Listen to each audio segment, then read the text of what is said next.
guys, I'm Layla. Welcome to Raid Lore Stories. Today's lore story is going to be for the Archer from Monster Hunter. I want to say right now, like, of the 5 champs that were introduced, she's the one that people really want. And I love her armor. I think they did such a good job with her. She looks so neat. I can't wait to read her story and see how they fit her into this whole Teleria realm.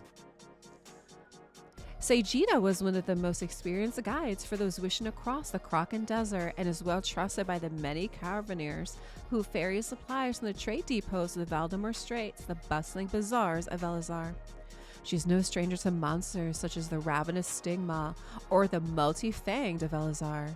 She is no stranger to monsters. Let's see. She's no stranger to monsters such as the ravenous Stigma or the multi-fanged Dunestalker. Her first employment saw her transporting kegs of the finest Arabian Pearl Plum wine to the man-eating antlion mounds of Howling Bluff with nary a drop spilled. With this experience, Saigita could quickly assess whether tales of monsters were true or if they were the result of overexcited traders, their minds dazed by the insufferable heat. But when several caravans all reported seeing giant spikes stretched to the walls of a commonly traveled valley, Saigita knew she had to investigate. When a convoy she was accompanying rested at an oasis located near the valley, Saigita took her bow and explored it. Throughout the valley were, just as the rumors said, huge black spikes driven into the red rock face of the valley's walls. She couldn't so much as score them with her knife. They were as hard as granite and rough to the touch. Curiosity didn't usually pay, Saigita knew, but she pressed further into the valley. As Saigita rounded a corner with an arrow notch, she encountered something she never expected. Serving one of the spikes was a small feline creature in a hunter's outfit and furiously taking notes. It identified itself as a palico, a hunter's aide from another world who had traveled here from beyond Teleria. Saigita had barely begun to respond when an almighty bellow emanated from deeper within the valley. She didn't need to be told twice. She quickly beckoned her new companion to follow her, and they sprinted out of the valley. Once they were safe, Saigita listened to the palico's tale.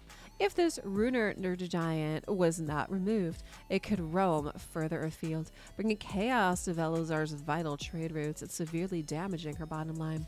Saigita offered to defeat this monster, and the palico rejoiced, immediately presenting Saigita with what looked like a journal, replete with notes from previous hunts that would be vital for defeating this foe. Saigita led the palico back to her caravan's stop-off point at the nearby oasis, and ensured her new friend was out of sight. Should one of the caverniers spot the talking feline, they would cage it and it would be on its way to Velazari Bazaar before sunrise. As the palico slept, Saigita labored in the desert moonlight, using whatever scraps she could steal from unguarded wagons for all manners of traps and alarms. That same night, she stole back to Nergigante's valley and rigged a gauntlet of traps that she hoped would at least tire the monster. The next morning, the pair journeyed back to the spiked valley, avoiding Saigita's tripwires, heading to where the two had first met.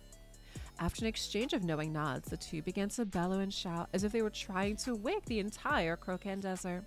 When the ear-splitting roar of the Nergigante joined the choir, they may have even been successful.